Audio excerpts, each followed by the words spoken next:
Hey friends, you are crafting with Kim Byers at the Celebration Shop, and today we are on day 4 of our back to school series. So we are making t-shirts today. So we're making those first day of pre-K, first day of kindergarten, first day of first grade, whatever stage your kiddo might be in, we're doing those today. And so if you have not checked out days 1, 2, and 3, make sure you do, and please hit that subscribe button so you stick around for day 5. So we're going to hop over to the computer. I'm going to show you everything that we're doing today, and then we're going to go over to the craft table and put it all together.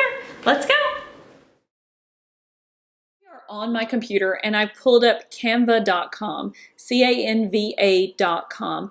And so this is a free website where you can design things. There is a paid or pro version of this, but what we're doing today, you can absolutely do with the free version. So we are going to make a back to school t-shirt. And what I've done is I've purchased a design from Design Bundles, and I'll put links down below to different bundles that have, for preschool, for kindergarten, first grade, all those things, so that you can go in and pick a design that would work great for you. But what we want to do in Canva is we are going to bring that design in so that we can then sublimate it. Now, if you are an iron-on person, so if you don't have the ability to sublimate, no worries. These designs also have SVGs in them so that you can then pull that into Cricut Design Space and do the normal iron-on with a Cricut.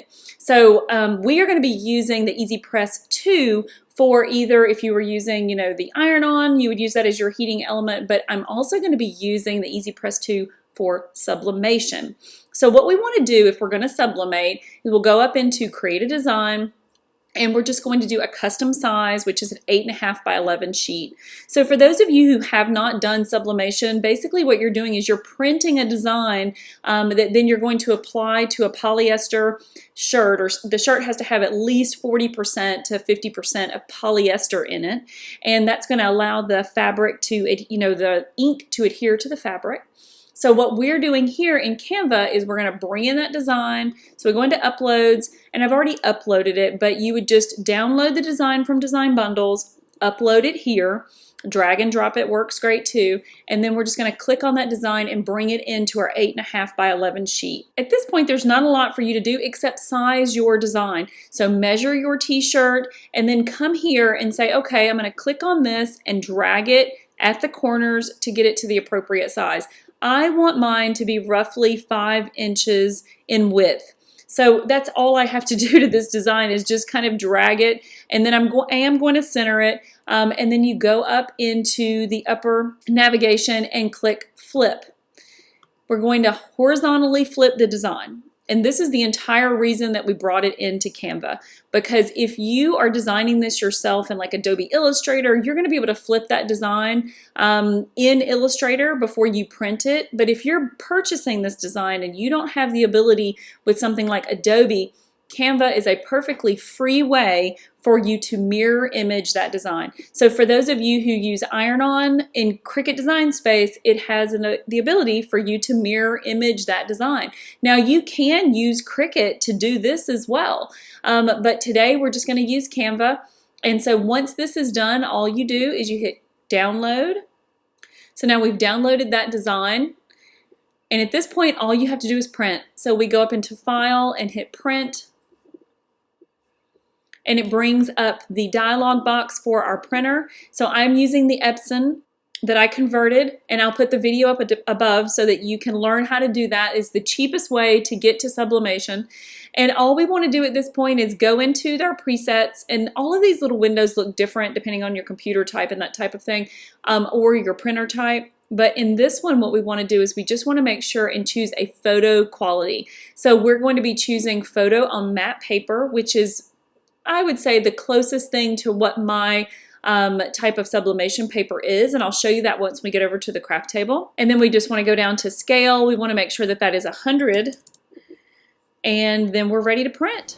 Okay, so here we are on the craft table, and these are the things that I'm going to be using today. So we have our EasyPress 2 for our heat. I have my T-shirt. I have a EasyPress mat, which we're actually going to use and protect in between the shirt. And if you have foam, that could work as well. And then we're going to have our lint roller, our protective paper. This is my printout from what we just did on the computer. I am using a sub paper, so the sublimation paper, and I'll put a link to this down below. Just got this on Amazon. I have heat tape and then a clear acrylic ruler. So let's go ahead and move this out of the way, and I'll show you how to set up your shirt. To prep your shirt for sublimation, there's a couple of really important things to do. You need to go ahead and press out all the wrinkles, which I've done. You don't want to have any wrinkles on your t-shirt. The second thing is that you want to take a lint roller and get off any excess lint, anything that might be on this shirt, because when sublimation ink goes into your shirt, if you have lint on it, it's actually going to go onto the lint, and then when you wash it, of course the lint is going to come off, and so is your ink. The next thing we want to do is we want to take our design and we want to tear around all the way around the edges. We don't want any sharp lines when we sublimate. So we're just going to kind of do a torn effect and just keep it to the edges. Don't get too close to your design.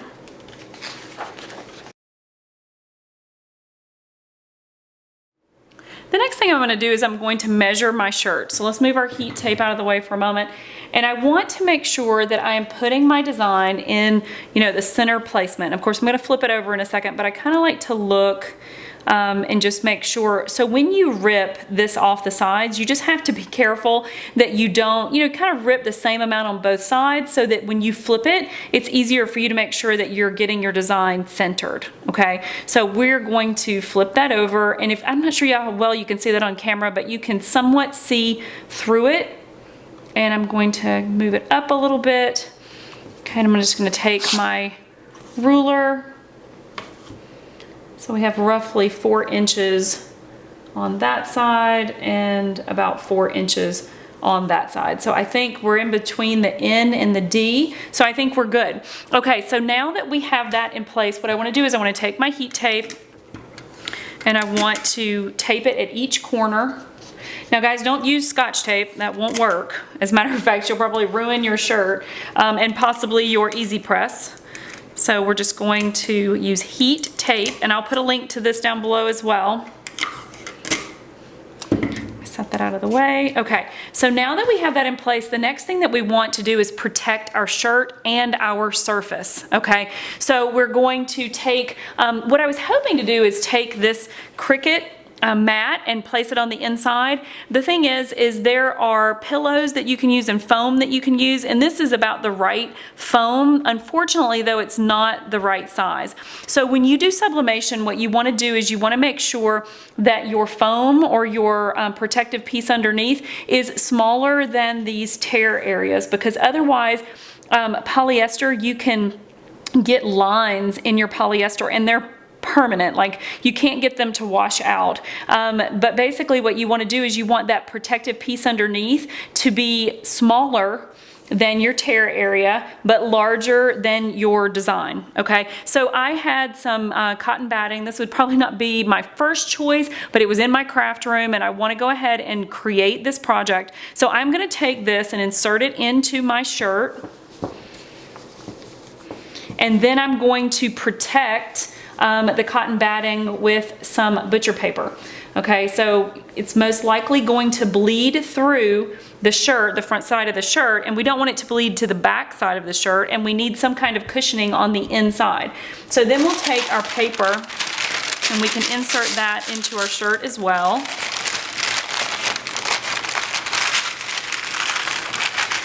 And if this works, and it's going to, but if it works, then you're going to be able to use that cotton batting again for other projects. Now you don't want any wrinkles in it, and that's why foam is really the best way to go, because foam is not going to wrinkle up, and the cotton batting could do that, right? But again, this is what I had in the craft room. And so I'm going to go get me some foam or some pressing pillows. You can buy pressing pillows in tons of different sizes. I'll probably go ahead and research those and put those down below in links so that you guys can see that. But basically you're going to need multiple sizes of pressing pillows, or get foam that you can cut to size, because you want it to be smaller than the tear but larger than the design. Okay, so you've got that area within there that you need to work with. Okay, so now that I have this down, I'm going to protect the top half, and actually really more so protecting my EasyPress, and put that down, and then we're ready to press. Okay, so our EasyPress is at 400 degrees. We want to set it straight down onto our design and press for 60 seconds. Okay, so we're going to lift straight up and put it back on its cradle.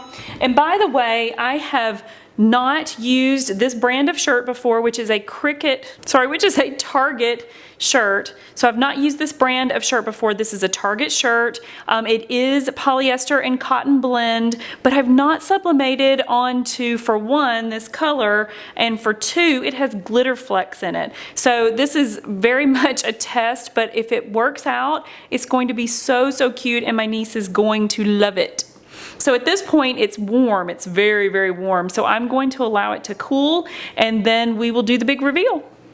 Okay, so it's time for the big reveal. So we're going to take off our protective sheet, and we can see the design very well through the paper. There's a little faint marking of it on the sheet, so make sure that each time you have these sheets you throw them away, that you do not use them again, because they do have faint traces of ink. Okay, and so then we are just going to peel up our tape.